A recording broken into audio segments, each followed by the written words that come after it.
Running my race till I'm one of the all-time greats. Skate, running my race till I'm one of the all-time greats. Wait, running my race till I'm Welcome back, everyone, to another episode of Paradisos, where if you change your thoughts, you can change the world. That is right. My name is Dennis, for those of you joining us for the first time, and today is Thursdays, and I'm sure most of you know what that means. If you don't, I'm going to tell you anyways. Yes, that's right. It is Trading Thursdays, and our guest for today is a B2B sales rep for a major U.S. elevator manufacturer. His love for technology has led him to build PCs since he was just a little child. He has even taught himself how to code. Everyone, please welcome Trading Experts Alpha member, Lincoln Devine. What's going on? All right. Awesome. So we're just going to jump right in. So Lincoln, how did you first get into trading? Yeah, man. Thank you for having me on. I actually got my start with crypto. Fun. Mr. Bitcoin, my good friend. I actually kind of was first learning about it back in like 2013, 2012, a long time ago, before like most people probably knew about it. I was studying computer science at the time in school. And that was the time, like, do you know what Silk Road is or was? What was it? So basically, the dark web, there's this website called the Silk Road, and you could buy literally anything, like illegal things, drugs, weapons, passports, and it made news headlines. And the big thing was that you had to use Bitcoin, right, to buy it. And being a computer science student, the whole thing is based on cryptography, right? So it was a topic of interest. Didn't really think of it much, as a trading vehicle. But then in 2016, one of my buddies had just started talking about Ethereum, and just kind of dove in and started doing a little bit of research. And then one day I found TradingView.com. Have you ever used TradingView? Yeah. Yes. And I don't know, I was like enamored immediately. Just like learning about all the candlestick charts, and you know how it's like the social media aspect where people can like share, their charts, and everyone's like commenting and stuff. So just fell in love right away. I'd studied a lot of poker in the past, and I'd read about, poker players that made the transition into trading. So it was super interesting. Started reading everything I could, was just buying crypto every week. And this was the time when it just wouldn't go down. Like you couldn't lose money at this point in time. Rode that roller coaster all the way up, all the way down, giving back 95% of all my gains from the bubble. But then that ultimately led me to Trading Experts, and I've been part of Alpha Chat now for almost 2 years, and it's been a great experience. Nice. So how do you manage working what I assume is a full-time job while trading?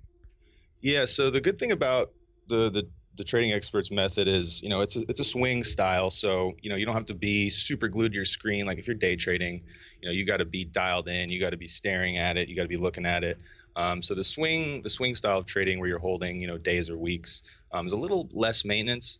And, being in a sales role, they really care about your numbers, and I've had a lot of success at work. So, it's not too hard to balance, and I have a great relationship with my manager, and, it's been good. Nice. So what do you think is the best way to handle losses? Yeah. The first thing I do, whenever I take a loss is, I review the trade, right away. Yeah. And the biggest thing is you got to determine if you made the right decision at the end of the day. Not every trade is going to work out, but as long as you made the correct decisions, right? Like the entry met your criteria. There was the volume was there, the chart was right. If everything's lining up and doesn't work out, you got to be happy with that. But if you made that, if you made a mistake, it's important to identify that. And just kind of, look at the whole thing with an open mind and try to improve for the next trade and the next trade. And it all just, builds on each other over time. What about like in the sales world, as far as like, your current job, if you don't land a certain client or you can't really close the sale, how do you sort of deal with it in that aspect? Yeah. And it happens a lot. If you're selling, most of the time you're going to get a no. It's important, I think, to keep the mindset that there is a lot of opportunity. You just got to find the opportunity. Not every client, not every prospect, not every meeting is going to lead to a sale. But as long as you imagine the abundance and you act as if there's abundant opportunity, you're going to find it just by having that mindset. Okay. So I and this is sort of going off her script, and I'm just sort of like staring off of on my desk, and the current book I'm reading actually is a book that was gifted to me from Ben. It's actually 7 stories every salesperson must tell by Mike Adams. I don't know if you've heard of it. So I actually wanted to ask you a question, and I don't know if that's sort of something that's sort of what you do as far as a salesperson, but how important do you think being a good storyteller is when it comes to being a salesperson? I think it's definitely important. Part of every salesperson's job is to paint a picture of, why they need a specific product or why they need a specific service. Right. So yeah, storytelling is definitely key. Just makes you personable. It helps people relate to you, which ultimately, leads to a sale at the end of the day. So it's definitely an important element. Nice. All right. So why do you think most people crack under pressure when it comes to the market? That's a good question. I think a lot of it is there's a lot of bad education out there for sure.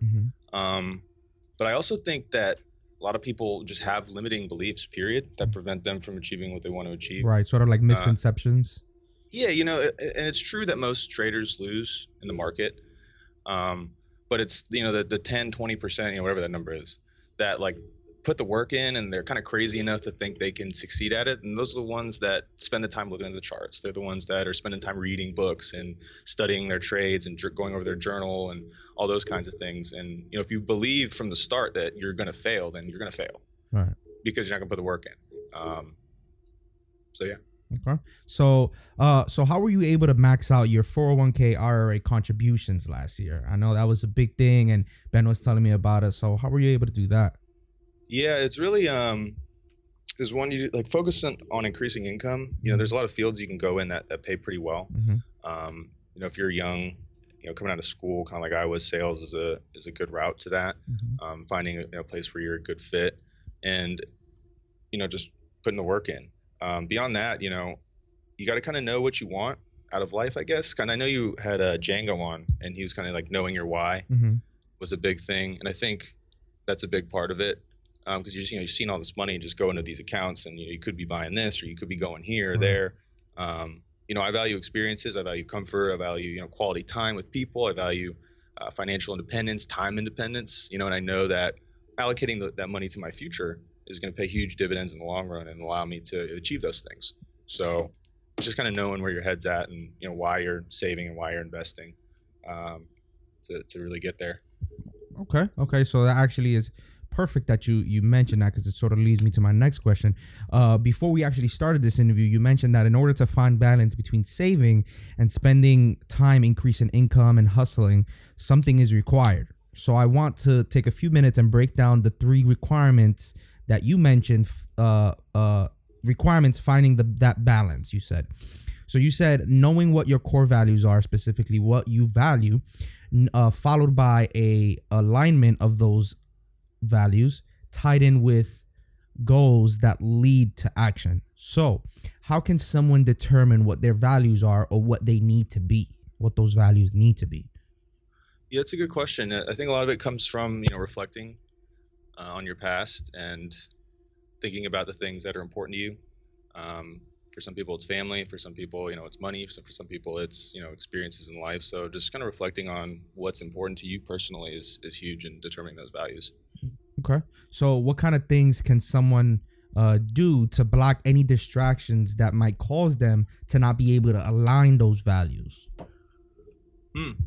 I would say definitely cutting off, people that, toxic people out of your life. There's a lot of people that if you tell them something that's going on or like a success story that you've went through, and then they'll kind of like scoff at you or, if there's like any kind of jealousy, cutting those people out and focus on building relationships in a circle of people that, you can celebrate your wins with, I think is a huge part of that. So do you think that failure has anything to do with as far as not being able to align those values or even determining those values? Do you think failure has anything to do with that, overcoming failure? Oh, absolutely. It's impossible to not experience failure at some point in your life, whether it's, in your relationships, whether it's with friends, family, whether it's trading, whether it's a hobby. You're going to have to overcome failure. And I think dealing with it is huge. because those experiences shape you. You can't just win all the time, right? Okay. So, and lastly, I don't think that goal setting is the difficult part. I think it's more actually taking the goals, taking those goals and acting on them. So, why do you think most people don't act on their goals? Yeah, I think part of that is it's tough to have like a concrete vision. It's tough to really know what like the end product's going to look like. Even for me, I'm not perfect by any means, but not having that crystal clear vision of what end result you're trying to achieve, or whatever it is, it kind of the steps won't be as clear. So establishing concrete goals, like I know Ben's huge on it. Writing it down, being very specific, is a way to try to overcome the misalignment or not acting towards your goals. That makes sense. Oh, definitely. All right. So sort of shifting topics. So I know you touched a little bit about it earlier. How were you able to stay bold in crypto contrary to most? Yeah. So I think it's important to separate like the coins themselves and the names from the underlying technology. Because Bitcoin it's like the car, right? And there's tons of different cars out there with different features, different colors, right? Whereas like blockchain technology is kind of the engine underneath all of that. Okay. If you go on LinkedIn, for example, LinkedIn.com, you type in blockchain, there are a lot of companies that are hiring blockchain engineers, business development managers, companies like Facebook, companies like IBM, companies like Verizon, right? Visa, and these are huge companies. So, it's about implementing that technology to build like the next generation of whether it's payment processing,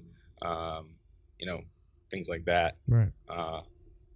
Within the legal and regulatory framework, because no one's just going to adopt these coins as like some reserve currency. But if we implement that technology, there's huge benefits to be had for sure.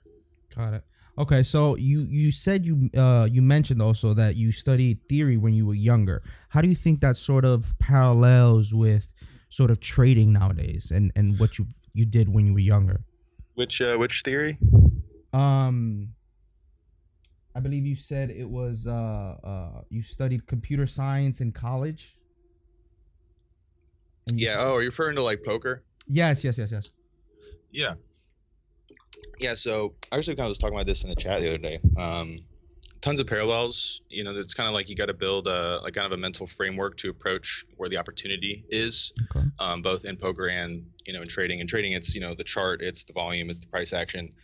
Poker is kind of your position and what kind of hands you're playing. Right. So there's a lot of parallels. There's even from risk management perspective, a rule of thumb in like a cash game is don't put more than 5% of your bankroll on any given hand, right? Kind of like when you're trading, you limit yourself to like 0.5% to anywhere to 2%, like account risk on a given trade.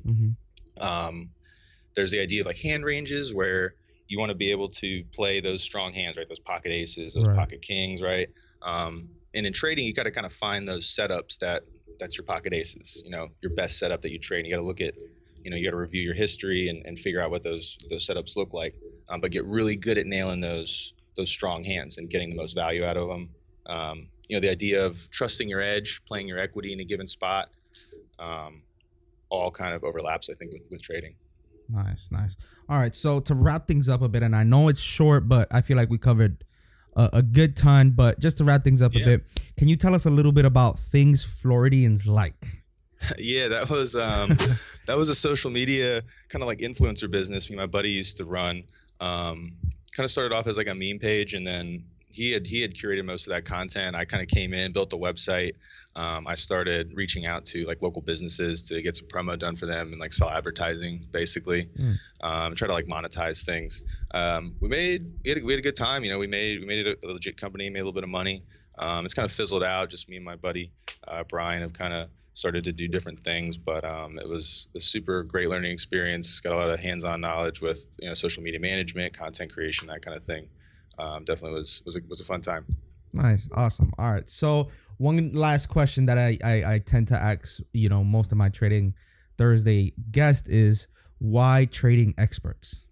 Yeah, honestly, I loved the sales funnel with the group me chats. I thought was super clever and very creative.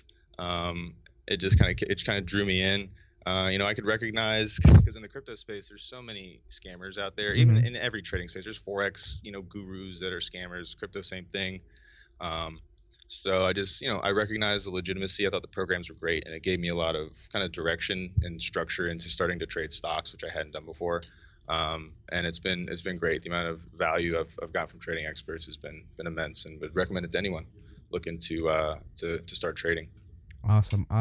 Lincoln, like I said, I know this was really short, but I feel like we did cover a lot, and hopefully we could talk more, some other time. But thank you so much for just taking your time and coming on to the podcast and just sharing what you know about a whole bunch. And like I said, hopefully we can talk a lot more about trading.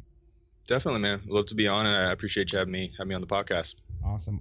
Thank you so much. And guys, thank you for taking the time and listening. And I know it's short, but I feel, again, I know I'll keep saying it, but we just covered so much. Like, I have 3 full pages of notes, and dang, my man dropped some knowledge. All right. So thank you guys for taking the time and listening to another episode of Trading Thursdays. Don't forget to visit our website, www.paradisos.world. We got some goodies coming very soon. Our Instagram, Paradisos Podcast. Our Twitter, Paradisos101 for daily quotes and inspiration. And until next time, my beautiful people, God bless you all. Peace.